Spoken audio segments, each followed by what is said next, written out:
Howdy, my name is Sean Paris and I'm in K2, and this year in the Cav I am the section chief, so I am in charge of the cannon team and the mule team. So we left from College Station on the morning of the 27th and we drove to Fort Davis and stayed at Prude Ranch. So it got pretty chilly at night in Fort Davis. Hopefully you had a thick sleeping bag, but it was a great experience to all get to sleep together in bunkhouses.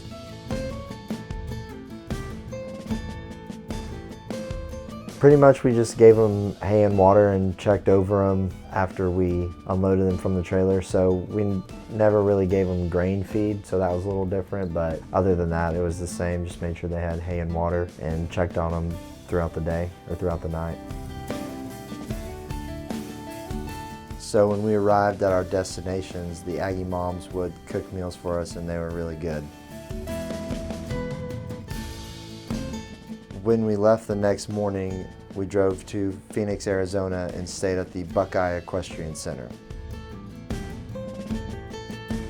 Also happening today, the Texas A&M Parsons Mounted Cavalry passing right through Arizona on the way to perform at the Rose Parade on New Year's Day. That's exciting. Yeah, this is really cool. So Macy Hudson joins us now live to tell us about the trip. Good morning, Macy. First of all, tell us what is the Texas A&M Cavalry? So we're cadets in the Texas A&M Corps of Cadets. We're in a special unit consisting of 75 horses and 80 cadets.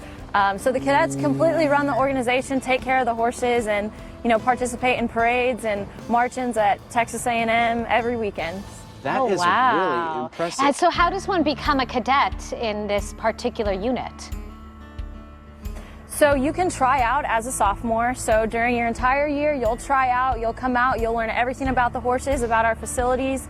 And then if you're accepted into the program, into the unit, you'll be in the unit as a junior and a senior cadet.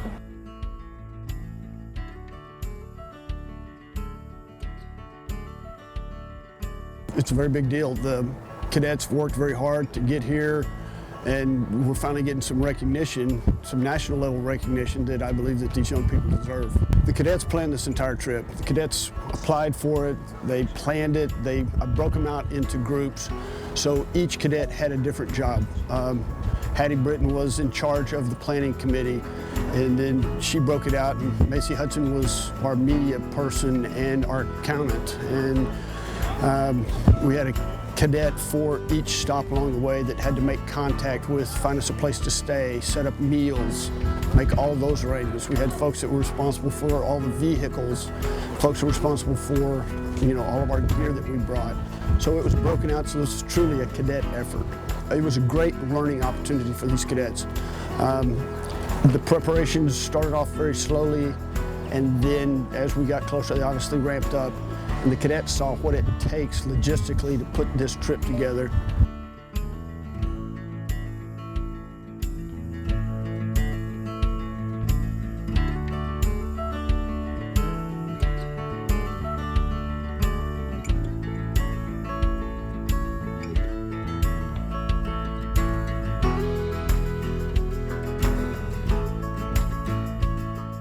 Howdy, my name is Brandon Latendry. I'm from Squadron 17, and my job during the Rose Parade was to help Hattie plan the trip. I helped create a route to get us to Pasadena, as well as I was part of the 25-man skeleton crew team that got all the horses to California in our 3-day trip.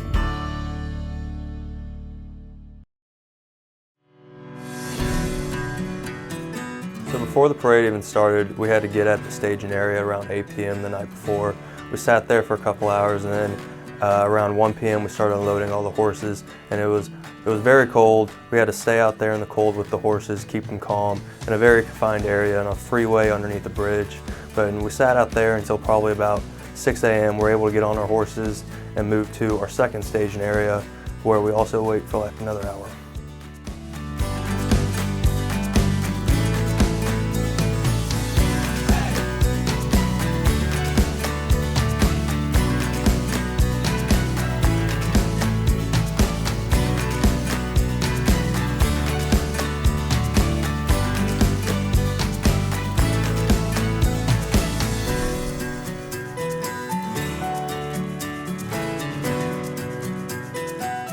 And then finally at 8 a.m. we were put into the parade route, and it was just finally, it was the culmination of all of our hard work getting put into the public and getting to showcase our talents in front of the Pasadena locals and all the fans for the Rose Bowl game that night.